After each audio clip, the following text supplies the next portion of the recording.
Chapter 2. The Bear's Warning. Joy finds herself in a dense, misty forest. The air is thick with fog, and the trees are towering and ancient, almost like they're watching her. In the distance, she hears the heavy steps of something large moving through the underbrush. She turns, and there it is, a bear. It's not threatening, but there's something powerful and otherworldly about it. The bear stands still for a moment, staring at her with eyes that seem to see right through her. And then it begins to move slowly, like it's beckoning her to follow. As she follows, the forest around her starts to change. The path twists in ways that defy logic, but somehow she's not scared. More curious, like she's meant to be there. The bear pauses occasionally, looking back to make sure she's still with it. Joy follows the bear deeper into the forest. The air around them seems to shift, growing quieter, almost sacred.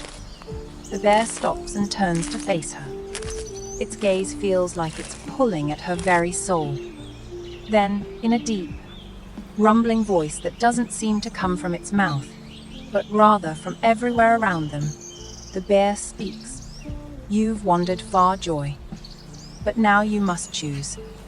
The path ahead will test you, challenge your spirit, and reveal what lies within. There are dark forces on the move in this world, and you will be confronted by those forces. The words hang in the air, heavy with meaning.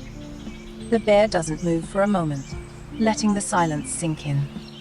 Joy feels a mixture of confusion, awe, and a strange pull to understand what the bear means. Who are you? Joy asks. The bear responds, I am your spirit guide, Iosa. Everything blurs and fades to black. Joy stirred from her deep, restless sleep.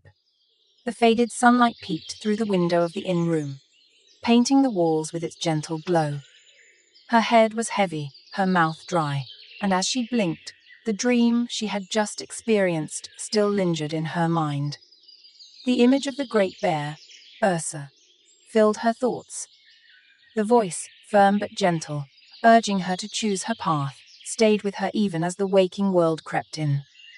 She shifted and groaned, the pain from the previous night's drinking pressing down on her like a stone. She barely had time to adjust before a soft voice broke the silence. Well, look who's awake. Marlene's voice was teasing, but there was an undercurrent of concern as she sat beside the bed, her eyes scanning Joy's face. You really had a night, didn't you?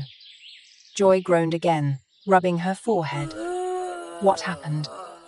Marlene smirked, folding her arms. Let's just say you weren't exactly shy about making the rounds with the men. You had them all talking, that's for sure. She leaned closer with a grin. I'd say you were charming, but maybe a little too much of it. Joy's eyes narrowed, trying to push through the fog in her mind. I didn't do anything too foolish, did I? Marlene chuckled. Oh, you flirted with every man in the tavern, and then some. Even poor Garrett. He was the only one who didn't look terrified of you. But hey, you seemed to have fun. Marlene's expression shifted, her tone suddenly serious. Jarrett came by this morning and said that the bandit leader escaped. Joy's brow furrowed. What do you mean he escaped? Marlene nodded, her voice dropping to a whisper. I don't know exactly what happened, but it would seem that he had some help. Maybe surviving members of his gang or something. It's clear he's not just some petty thief. She gave a thoughtful pause. Whoever hired him to attack your caravan must have something against you or the Mithril Hall. I agree. But why that is, I have no idea. Joy replied. The weight of the words hit Joy like a cold wave. Her mind cleared a little, and she remembered the dream. The urgency in Ursa's voice, the warning. Dark forces. She didn't know what they were yet, but the feeling was growing stronger by the second. She needed answers. We have to find him, Joy said with sudden resolve, standing up, ignoring the dizziness. We need to know who hired him, and why. Marlene stood with her, a knowing look in her eyes. Already on it. Garrett also said that they have a tracker ready to go. Then we find him before he can disappear, Joy said, her voice steady now. And we get the truth. The two women exchanged a brief glance, knowing the danger they were walking into. The journey ahead was no longer just a test of strength. It was a race against whatever dark forces were moving in the shadows. Joy and Marlene swiftly gathered their belongings and stepped out of the inn, determined to uncover the mystery behind the bandits' daring escape. The guardhouse loomed in the distance, its stone walls cold and imposing. The air was thick with tension, and Joy could feel it in her gut as they neared. Something didn't sit right. The escape of the bandit leader wasn't just a failure of security. It was a message.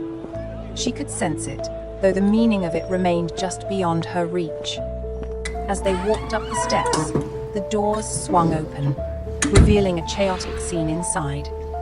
Guards rushed about, muttering to one another, while others were huddled in quiet conversations, exchanging theories on how the bandit had escaped.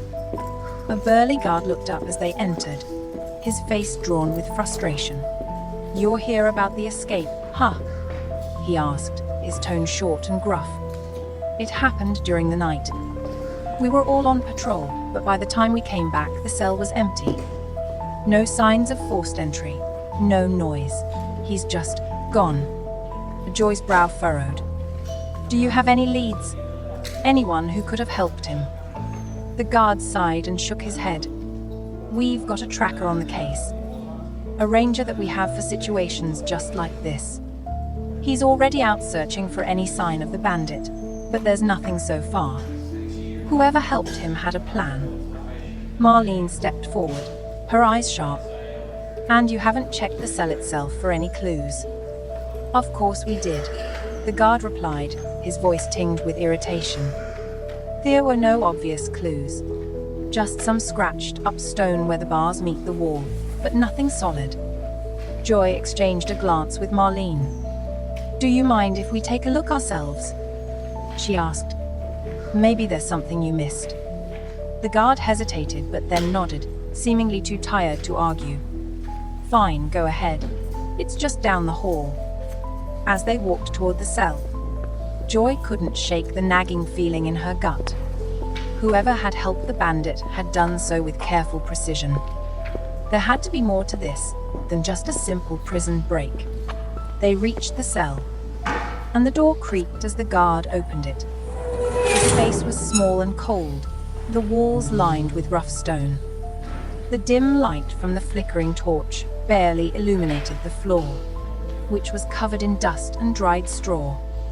Joy stepped inside first, her boots silent on the ground as she scanned the room. The bandit leader's cot was still there, untouched, with the tattered blankets thrown haphazardly across it.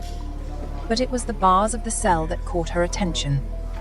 Kneeling down, she ran her fingers along the metal. At first glance, it seemed like nothing had changed, but as she pressed her palm against the bars, she noticed faint, almost imperceptible scratches on the stone around the base. Something about it didn't sit right, almost as if the bars had been shifted or adjusted, just enough to make an escape possible. Marlene stepped closer, her sharp eyes already scanning the surroundings. "Looks like he didn't escape through the door," she said, her voice calm but full of suspicion. She knelt beside Joy, studying the marks on the stone. If he was able to loosen these bars without making too much noise, it would have taken time. Joy nodded, her thoughts racing. And the guards wouldn't have noticed. How did he manage that? "I don't know," Marlene said, standing and looking around the cell. "But we're missing something. Maybe it's not just the bars. Maybe there was something more. Something we can't see right away." Joy's gaze shifted to the corner of the room, where a small pile of straw was scattered near the wall. Could he have left something behind? She wondered aloud, moving toward it. As she sifted through the straw, her hand brushed against something hard. Pulling it out, she held up a small piece of cloth. It was rough, torn at the edges, and stained with something dark. "This isn't his," she muttered. "Looks like it's from someone else's cloak or tunic. Whoever helped him is likely dressed in something similar." Marlene leaned in to inspect it. "Should be useful. Let's show this to the tracker when we meet him. He might know if it's from anyone local." Joy nodded, but her mind was already racing. This escape wasn't just a random break. It was planned, methodical. Whoever had helped the bandit had done so carefully, and now they were all part of a larger puzzle. Joy and Marlene exchanged a quick glance before they turned to leave the cell. As they walked down the narrow corridor, the heavy wooden door creaked shut behind them. The air felt thick with the weight of their discovery, and neither of them spoke much as they made their way to the courtyard where the ranger was waiting. When they stepped outside, the bright light of the morning sun made Joy squint. The ranger was leaning against a tree, his bow slung over his shoulder, eyes scanning the surroundings with the practiced vigilance of someone who was always alert. His cloak was weathered, blending into the natural surroundings. As they approached, he straightened, his gaze flicking to them both. "You find anything useful?" he asked, his voice low but direct. Joy stepped forward, holding out the piece of cloth she'd found in the cell. "We found this near the bandit's cell," she said. "It's not his. It looks like someone else's cloak. Thought you might be able to tell if it's from someone local." The ranger took the cloth from her, studying it carefully. He ran his fingers along the fabric, examining the stitching and the stains. He murmured, rubbing his chin. "This isn't common around here. Could be from someone from out of town, maybe a traveler or a mercenary." Marlene crossed her arms, her brow furrowed.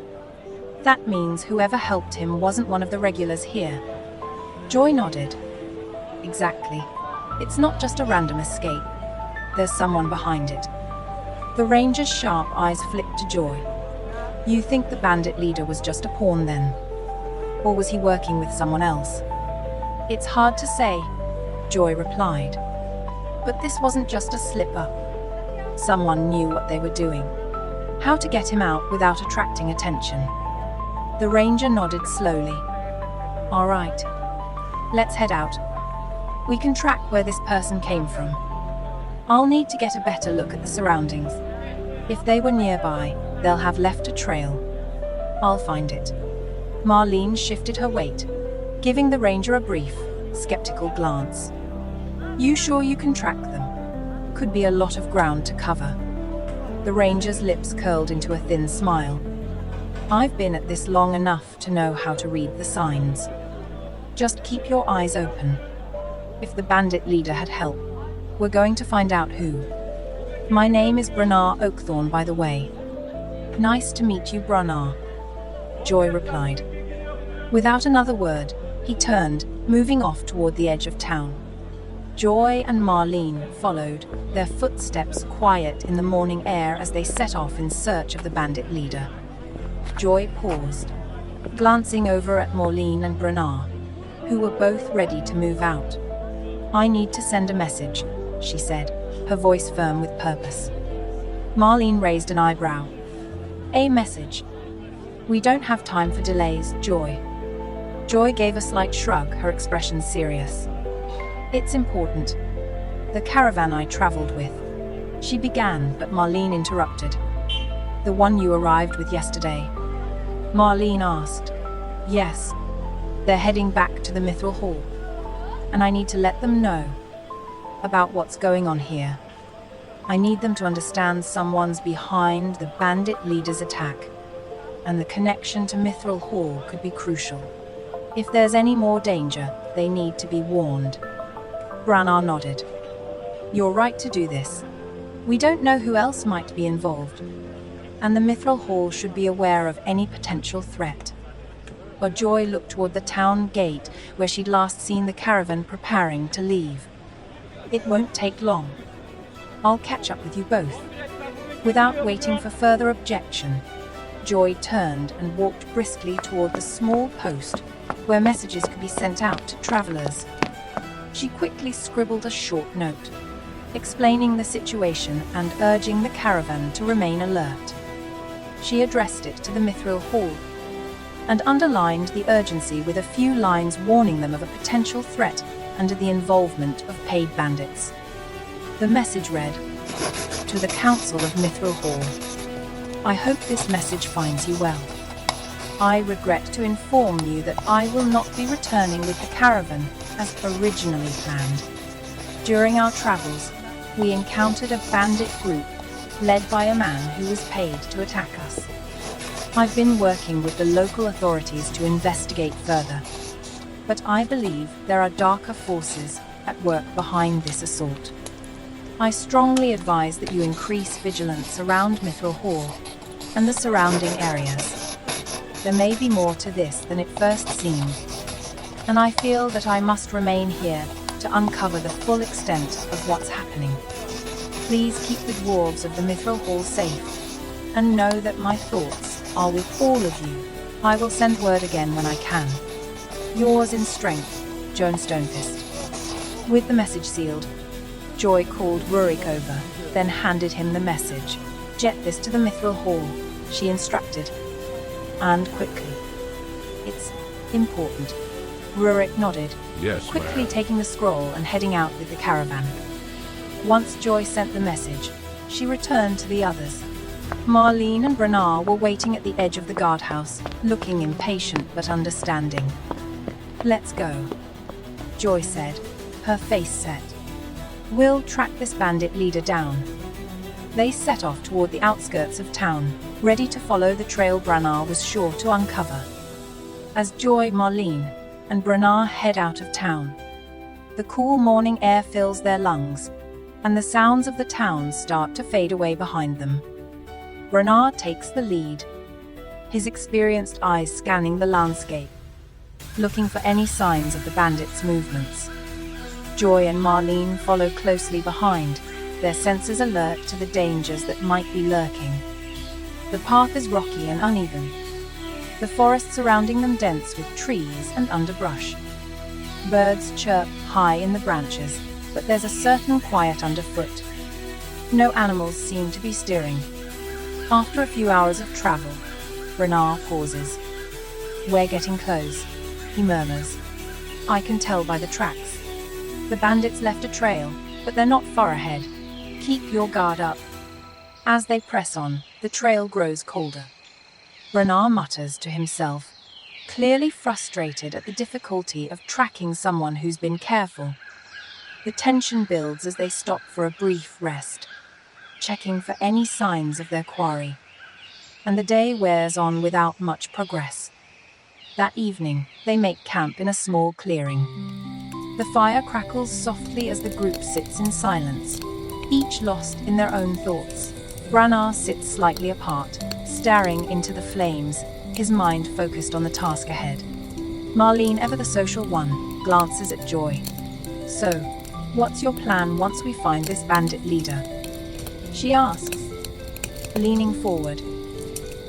I assume you're not just going to let him get away with what he did." Joy gazes into the fire for a moment before answering. "I have to find out who's behind this, who paid him to attack the caravan.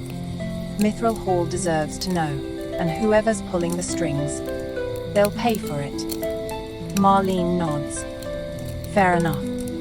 Let's hope we don't run into too much trouble before then." The night passes uneventfully, with only the occasional sound of a distant animal or the crackling of the fire breaking the stillness. In the morning, they continue their search, moving through dense woods and up a rocky ridge. Bernard leads them with confidence, though he's still scanning for any new signs of the bandits' trail. A couple of days into the journey, they come across an old abandoned campsite. The fire pit is cold, and scattered around it are signs of hasty departure. An overturned pot, half-eaten food, and footprints that lead off in different directions. Bernard crouches down to examine the ground. "It's fresh," he says. "They were here yesterday. We're close." The group prepares to move again, now more certain than ever that they're on the right path. As they gather their things, they hear the distant cry of a hawk, the only warning before a figure emerges from the trees. A rough-looking man with a bow slung across his backs into the clearing. He holds up his hands in mock surrender, a smirk on his face. "Well, well," he says, his voice low and gruff. "Looks like you're following someone's trailed." The tension in the air thickens as the group, instantly on high alert, draws their weapons in unison. Branag's hand moves to the hilt of his sword, and Marlene's fingers twitch towards the wand at her belt. Joy grips the haft of her great axe, her knuckles tightening as she steps forward, her stance wide and ready. The stranger raises an eyebrow, but doesn't move for his own weapon, his smirk turning into a grin that only hints at the trouble he could bring. "Easy there," he growls, not in fear but in challenge. "I'm not here to fight. But if you want to dance, I'll oblige." Branag's eyes narrow. "Who are you? And what do you know about the bandit leader?" The stranger chuckles, his eyes scanning the group. "I know plenty, and I know you're chasing the wrong tail. But if you want answers, you'll have to earn them." With that, the tension in the clearing reaches its peak. The fire flickers in the breeze, casting long shadows over the faces of the group. It's clear this isn't just an ordinary encounter. There's more at play here than a simple scout or wanderer. Branagh steps forward, trying to keep his tone level. "I'm not in the mood for games. Tell us what you know, and we'll leave you alive." The stranger tilts his head, his gaze shifting to Joy. "I could say the same to you," he says. "You're that half-orc I heard about that was raised by dwarves in the Mithril Hall. Can't say I've seen anyone like you before. Quite the reputation." A Joy's grip tightens on her axe, and she takes a step forward, her voice low and dangerous. "Enough with the games. Where is the bandit leader?" The man's grin fades slightly, and for the first time, his eyes show something akin to hesitation. "You really don't know, do you?" he says quietly. "The leader's gone, sure.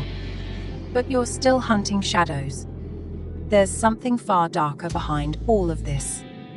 The fire crackles in the silence as the group looks at him, uncertain whether to strike or wait for him to continue. The stranger's posture shifts. He's clearly not afraid of them, but there's something about his words that makes them pause. "Tell us everything," Branagh demands, eyes still sharp and focused. The stranger's gaze flickers from one face to another, and with a sigh, he lowers his hands. "Well, I think it is time for me to be going. Good luck with finding your friend," he says with a laugh. And then, without warning, he throws something down and smoke erupts from the spot. Once the smoke clears, the stranger is gone.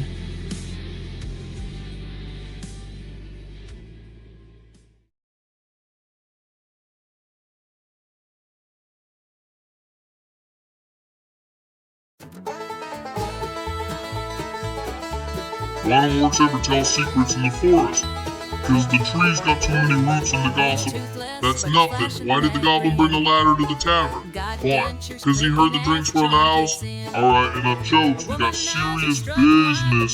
The Orcish Raider team's getting content out faster. Well, we're still learning stuff.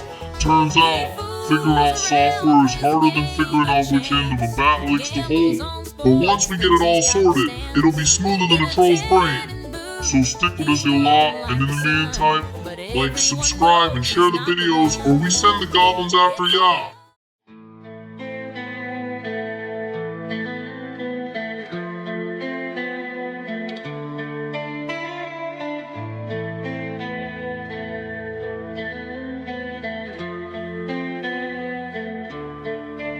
From the shadows he steps with grace. A hooded man with no clear face, his voice like whispers, low and cold,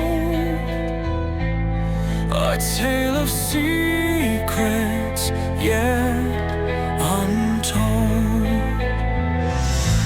Silence as the night he moves unseen, a shadow born where the trees convene. He speaks in riddles, then fades away. The assassin of the night won't stay. His words cut sharp like daggers thrown, a truth revealed but not his own. You ask his name, he shakes his head,